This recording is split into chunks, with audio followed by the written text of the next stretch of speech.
Penyanyi asal Malaysia Siti Nurhaliza resmi mengumumkan nama anak keduanya di akun Instagram @ctdk.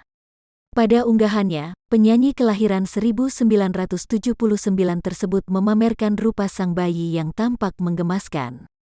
Hari ini, tanggal 26 April tahun 2021, bersamaan dengan 14 Ramadan 1442 anak Anda saya genap berusia 7 hari. Tulis Siti Nurhaliza sebagai keterangan foto itu belum lama ini. Sunat menamakan anak yang baharu lahir dengan nama yang elok dan membawa makna baik karena nama itu yang akan dipanggil di hari akhirat kelak. Alhamdulillah, hari ini, suami dan saya ingin berkongsi wajah dan nama anak Anda kedua kami, tambahnya.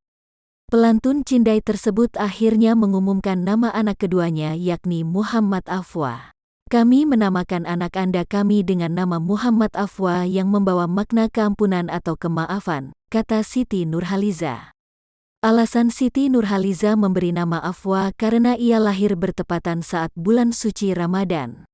Muhammad Afwa lahir pada bulan Ramadan, bulan keampunan dan di dalam doa malam Lailatul Qadar juga ada menyebut Afwa, jelas Siti Nurhaliza.